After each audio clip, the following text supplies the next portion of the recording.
Hello students, ಈಗ ನೀವು scan ಯಾವ ರೀತಿ ಮಾಡಬೇಕಂತ ನಾನು ಹೇಳ್ತೀನಿ ನೋಡಿ. ಡಾಕ್ಯುಮೆಂಟ್ ಸ್ಕ್ಯಾನರ್ ಅಂತ ಆ್ಯಪ್ ಸರ್ಚ್ ಮಾಡಿರಿ. Document scanner. ಸೊ ಇಲ್ಲಿದೆ ನೋಡಿ, ಡಾಕ್ಯುಮೆಂಟ್ ಸ್ಕ್ಯಾನರ್. ಇದೇ ಸ್ಕ್ಯಾನರ್ನ ಯೂಸ್ ಮಾಡಬೇಕು. ಪಾಂಜನ ವಿದ್ಯಾರ್ಥಿಗಳು ಬೇರೆ ಯಾವುದು ಯೂಸ್ ಮಾಡೋ ಹಾಗಿಲ್ಲ. ಸೊ ಇಲ್ಲಿ ನೀವು ಸ್ಕ್ಯಾನ್ ಮಾಡಿದ ಮೇಲೆ ಸ್ಕ್ಯಾನ್ ಈಗ ಇನ್ಸ್ಟಾಲ್ ಮಾಡ್ಕೊಂಡ ನಂತರ ಓಪನ್ ಮೇಲೆ ಕ್ಲಿಕ್ ಮಾಡಿ. ಓಪನ್ ಮೇಲೆ ಕ್ಲಿಕ್ ಮಾಡಿಕೊಂಡು ಇಲ್ಲಿ ಕೆಳಗಡೆ ನಿಮಗೆ ಕಾಣ್ತಾ ಇದೆ ಕ್ಯಾಮ್ರಾ ಚಿಹ್ನೆ. ಈ ಕ್ಯಾಮ್ರಾ ಚಿಹ್ನೆ ಮೇಲೆ ಕ್ಲಿಕ್ ಮಾಡಿಕೊಂಡು ಈ ಥರ ಆಪ್ಷನ್ ಸಿಗುತ್ತೆ. ಸೊ ಈಗ ಮೊಬೈಲ್ ಹಿಡೀರಿ ನೀಟಾಗಿ. ಸೊ ಆಟೋಮೆಟಿಕ್ ಕೂಡ ಬರುತ್ತದು, ಆಟೋಮೆಟಿಕ್ ಕೂಡ ಇರುತ್ತೆ, ಅಥವಾ ನೀವು ಕೂಡ ಹ್ಯಾಂಡಾಗಿ ಸೆಲೆಕ್ಟ್ ಮಾಡ್ಕೊಳ್ಬೋದು. ಆಟೋಮೆಟಿಕ್ ಸೆಟ್ಟಿಂಗ್ ಹೇಗೆ ಅಂತ ಅಂದರೆ ಅದು ಇಲ್ಲಿರುತ್ತೆ. ಸೆಟ್ಟಿಂಗ್ಸಲ್ಲಿ ಹೋದ್ರಿ ಅಂತ ಅಂದರೆ ನಿಮಗೆ ಆಟೋ ಕ್ಯಾಪ್ಚರು ಇಲ್ಲಿರುತ್ತೆ ನೋಡಿರಿ.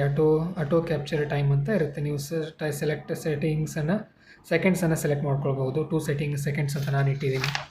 ಸೊ ಈ ಥರ ನೀಟಾಗಿ ಬೆಳಕಿನಲ್ಲಿ ಇರಬೇಕಂತ ಏನಿಲ್ಲ, ಬೆಳಕಿನಲ್ಲಿ ಏನು ಬೇಡ, ಕತ್ತಲಲ್ಲೇ ಇರ್ರಿ. ಓಕೆ, ಕತ್ತಲಲ್ಲೇ ಇಟ್ಟು ನಿಮ್ಮ ಫ್ಲ್ಯಾಶ್ ಲೈಟ್ ಆನ್ ಇರಲಿ. ಇಲ್ಲಿ ಮೇಲೆ ಇದೆ ನೋಡಿರಿ, ಫ್ಲ್ಯಾಶ್ ಲೈಟ್ ಆನ್ ಮಾಡ್ಕೊಳ್ಳಿ. ಶಾಶ್ವತವಾಗಿ ಫ್ಲ್ಯಾಶ್ ಲೈಟ್ ಇರಬೇಕು, ನೀಟಾಗಿ ಬರುತ್ತೆ. ಸೊ ಒಂದು 2 ಸೆಕೆಂಡ್ ನೀಟಾಗಿ ಹಿಡೀರಿ, ಅಳಗಾಡಿಸ್ಬೇಡ್ರಿ.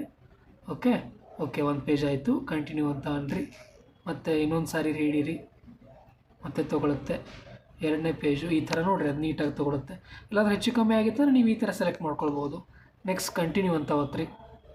ಕಂಟಿನ್ಯೂ ಅಂತ ಕೊಟ್ಟ ಮೇಲೆ ಸೆಲೆಕ್ಟ್ ಮಾಡಿರಿ. ಸೊ ಈ ಥರ 2 ಪೇಜ್ ಆಯಿತು. ಸೊ ಈಗ ಶೇರ್ ಅಂತ ಆಪ್ಷನ್ ಒತ್ತಿರಿ.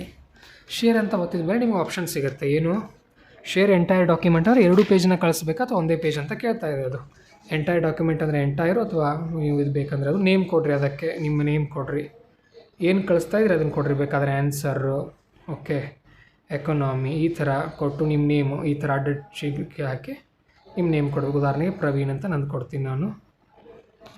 ಓಕೆ ಅಂತ ಕೊಡ್ರಿ. ಓಕೆ, ನೀವು ಇಮೇಜ್ ಆಗಿ ಕಳಿಸೋರ PDF ಆಗಿ ಕಳಿಸೋರ ಥಿಂಕ್ ಮಾಡಿರಿ. ಇಮೇಜಾಗಿ ಕಳಿಸೋರಿದ್ರೆ ಇಮೇಜಾಗಿ ಕಳಿಸ್ಬೇಕು. PDF ತುಂಬ ಡಾಕ್ಯುಮೆಂಟ್ಸ್ ಇದ್ದರೆ, ತುಂಬ ಪೇಜಸ್ ಇದ್ದರೆ PDF ಆಗಿ ಕಳಿಸ್ರಿ. ಒಂದೇ ಪೇಜ್ ಇದ್ದರೆ ಇಮೇಜಾಗಿ ಕಳಿಸ್ರಿ. ಓಕೆ, ಸೊ PDF ಅಂತ ಸೆಲೆಕ್ಟ್ ಮಾಡಿಕೊಂಡು ಶೇರ್ ಅಂತ ಒತ್ತೀರಿ. ಶೇರ್ ಅಂತ ಒತ್ತಿದ ಮೇಲೆ ನಿಮ್ಗೆ ಆಪ್ಷನ್ಸ್ ಸಿಗುತ್ತೆ. ಇಲ್ಲಿ ಭಾಳಷ್ಟು ಟೆಲಿಗ್ರಾಮ್ ಅಂತ ಇರುತ್ತೆ, ವಾಟ್ಸಪ್ ಇರುತ್ತೆ, ನಿಮಗೆ ಜಿಮೇಲು, ಬಹಳಷ್ಟು ಆಪ್ಷನ್ಸ್ ಸಿಗುತ್ತೆ. ನೀವು ಎಲ್ಲಿ ಕಳಿಸ್ಬೇಕು ಅದನ್ನು ಕಳಿಸಿದ ನಂತರ ಅದು ಡನ್ ಅಂತ ಒತ್ತಬೇಕು.